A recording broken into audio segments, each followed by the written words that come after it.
The praises have been sung for a long time about the heroes of Hunter x Hunter, Gon, Killua, Kurapika, and Leorio.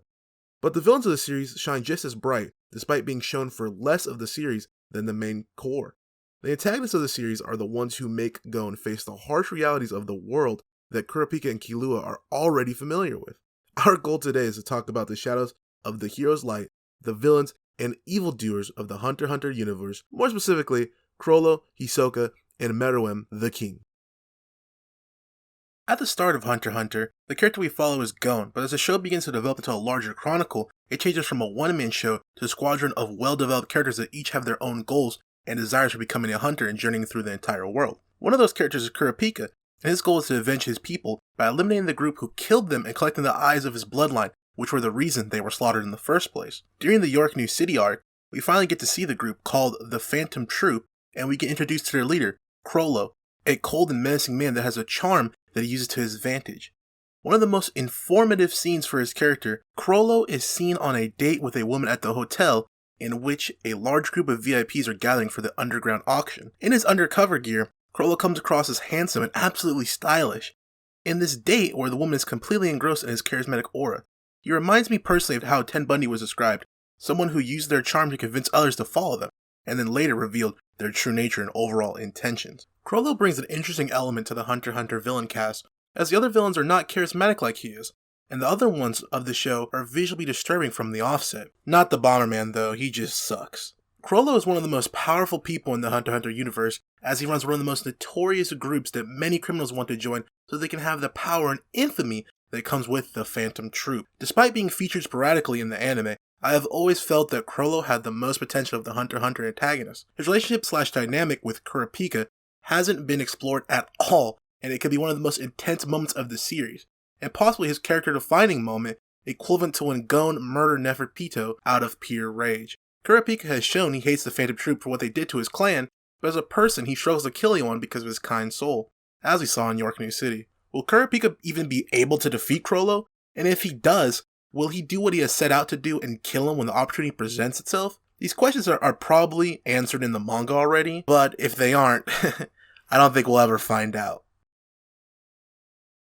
So far, Meruem is the most powerful character in this show, period. We're introduced to the king of the Chimera Ants in a really dramatic fashion. The first scene that we get with him is when he's ripping out from his egg sac, while his mother is screaming in pain, telling him that he's way too early, and then he ends up killing her without any remorse anyway.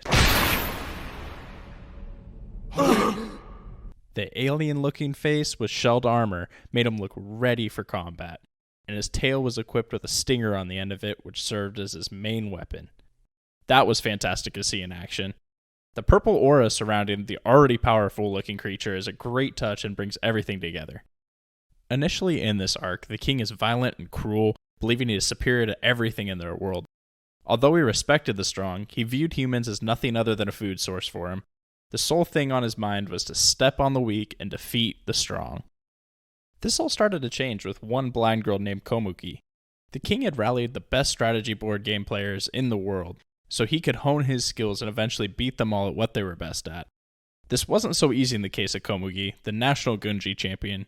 Komugi vowed to kill herself if she ever lost a game to anyone, and was known for creating her own unique move and then finding a counter to that same move in case someone tried to use it against her. The king and Komugi start to bond over their endless Gunji battles.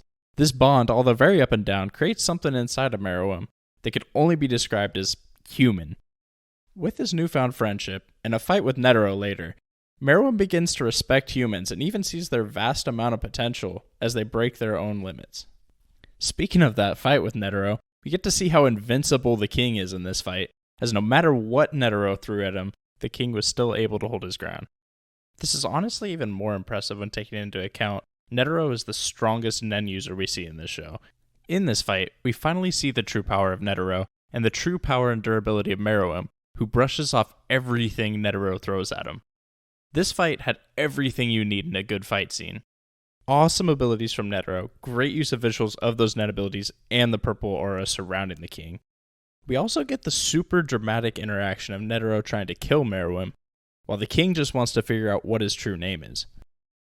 The fight resulted in Netero using a special, one-time ability called Zero Hand, where a giant bomb explodes and kills everything in its range, including himself. Luckily for the king, he's too powerful for anything to kill him, and is eventually able to get back to his normal self, or so we think. The bomb, named Poor Man's Rose, had another effect. Anyone who survives the initial stone-melting heat will eventually succumb to the poison that slowly kills the survivor. The poison, which was described as highly contagious, took 2 of the weakened royal guards relatively quickly, and eventually Meruem and Komugi as well. The final scene we get with those two is one of the saddest scenes we get in this show. While playing a game of Gunji, Meruem constantly asks if Komugi is still with him, to which she replies that she would never leave his side and would soon join him in death. Hearing the king get more and more faint with every ask if Komugi is still there is enough to make anyone emotional. The character development that we get from the king is fantastic. Possibly the best thing about the king's arc is seeing him go from ruthless, stone-cold killer to human and caring about someone other than himself. Originally cold-hearted and ruthless, after one little girl walks into his life, as well as a fight with Netero, Meruem learns that the humans are worth way more than just a meal, and the true purpose of a king is not to trample over the weak, but to protect them instead. You couldn't ask for a better written antagonist. Is there really any way to call Hisoka a villain? Sure, he's crazy and does some evil-minded things, but it really feels like he's just more of an anti-hero. We get introduced to Hisoka at the beginning of the Hunter exams and immediately see that he is devious, dirty player. But at the same time, everything he does seems to be done with such grace, and Hisoka is just a suave character. How can you not enjoy pretty much everything this man does? Whether it's using tricks to take a man's arm, or slicing and dicing opponents with his playing cards, his actions are always calculated, and it never feels like he's going to be on the losing end. Of course, the Hunter exam only gives us a hint of his power, as we see that he is far ahead of many other people trying to complete the trials and earn their Hunter's license. Possibly the most fun time watching Hisoka is in the Heaven's Arena arc, where we learn all about Nen and how it differs from person to person. Not only is Hisoka one of the most unique people in the entire show, he has one of the most interesting Nen abilities. His bungee gum possesses the abilities of both rubber and gum. This allows him to deceive enemies in many different ways. While we see Hisoka use his abilities throughout the series, and further on in other arcs, Hisoka is at his absolute peak during Heaven's Arena, when we see the mystery of his powers and learn about them along with Gon and Killua. Speaking of the boys, one of the more interesting, although not great, qualities of Hisoka is his strange attraction to them. It may add some intrigue in one way or another, but it seems really odd that they chose to show this continual creepy interest in Gon and Killua. The most infamous scene where this occurs is when Hisoka is traveling with the boys and is walking behind them, staring with an odd, fiery lust in his eyes as he looks at their behinds. He even gives a creepy lick of the lips, which naturally makes Gon uncomfortable, and they move behind Hisoka. Of course, this all seems to be a part of who Hisoka is. I mean, the man lives his life in clown makeup and attire, but his voice is far too smooth for anyone's good. He only cares about himself, which is what drives every action he takes, and sometimes this leads to him playing mind games with people, but sometimes it leads to some odd team-ups that people might not expect. Overall, Hisoka might be the most interesting character in the show. This magic clown is an enigma. While he may not be the best or most complete character, everything he does in this show keeps you wondering what he might do next. He can do any number of things that you may expect or not. No one in this show is as much of a wild card as Hisoka. It's no secret that Hunter x Hunter is a top anime of all time, and one of the main reasons can be seen through the incredible antagonists in the show. With the amount of depth as these characters have, the villains in the show are favorite characters to some. Whether it's the suave of Chrollo, the wild card factor of Hisoka, or the pure emotion we get in the King's arc, all of these anti-heroes are top tier. Having a good antagonist is really important for a show's overall arc, and that piece is sometimes lost in modern-day media.